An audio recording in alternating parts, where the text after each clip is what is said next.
Hi, I'm Reva Hervis, Artistic Director at Overshadowed Theatrical Productions. Welcome to this week's episode From the Wings. Rebecca, hi. Hey, we are on the road for this From the Wings. On the road again. Just can't wait to get on the road again. And we are in Connecticut. And today we visited Mark Twain's museum and home for 17 years.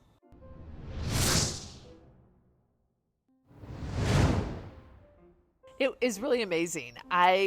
First of all, it's amazing that in Connecticut, nothing is open on Tuesdays. Yeah, odd, weird. We're from Chicago. Everything's open 24/7, Yeah. 7 days a week.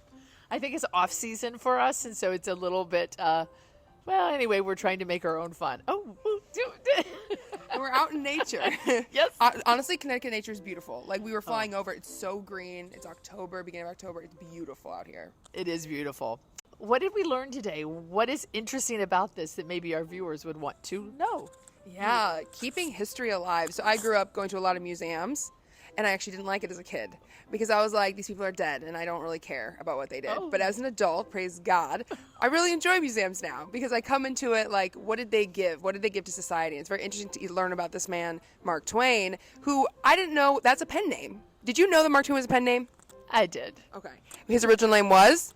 Samuel Clemens. But it's interesting even to hear where he got his pen name from, which was his days on the ferry. Apparently, Mark Twain is a term that means 12 feet deep. I never knew that. I did not know that either.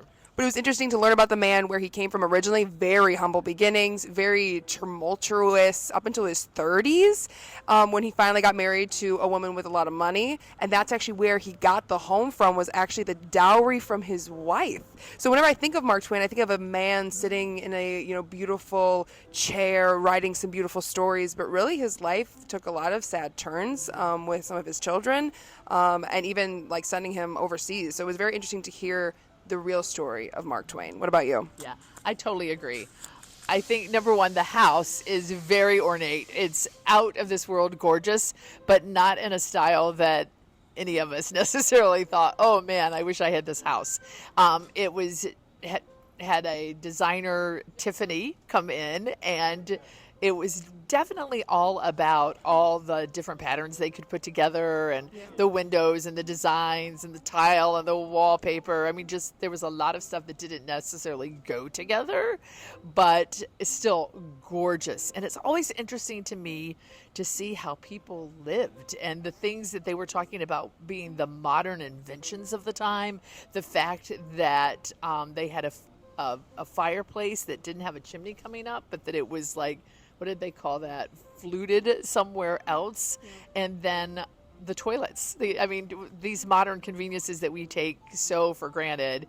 And I was amazed by how small the tubs were. That was just crazy to me. And how low everything was. People must have been super short back then.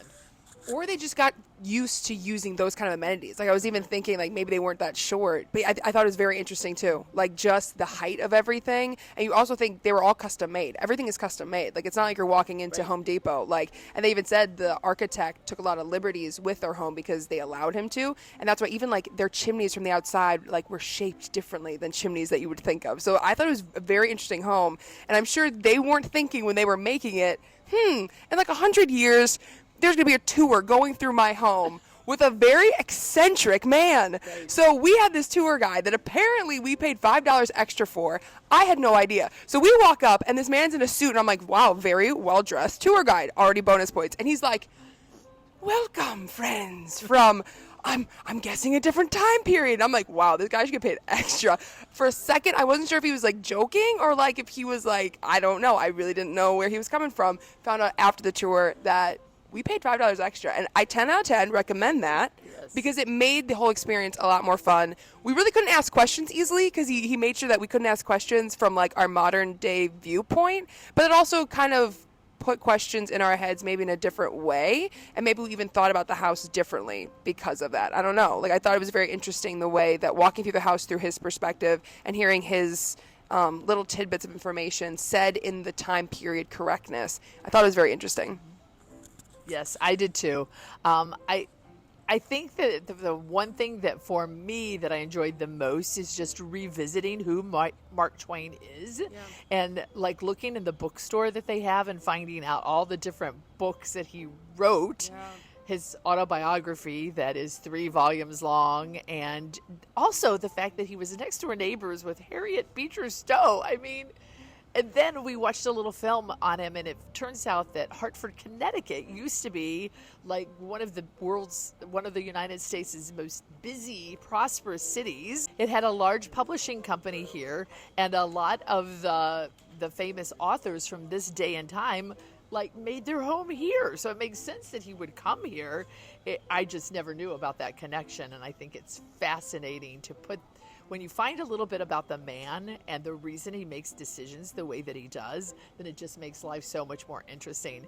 In fact, who knows, I might go home and pick up a copy of The Adventures of Tom Sawyer and read it again. Because especially when you go through his library and they're talking about this character was named after his childhood sweetheart and this character was this, then these days you can't do that. At least you can't admit it when you're writing a book.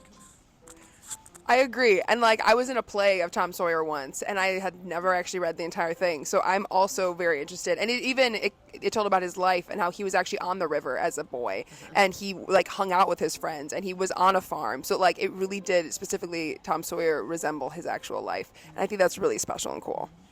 Yes, I do too. So when in Connecticut, make sure that you take a visit and come to Hartford, and that you make sure that you visit the home of Mark Twain. But even more than that, I really do think it's important for us to get back to basics and read about history and what made us who we are today. One of the things that we also learned is that we picked up a book about the Gilded Age and had to stop and think, okay, what does that mean? What was that? And why is that important? And why was it important to Mark Twain?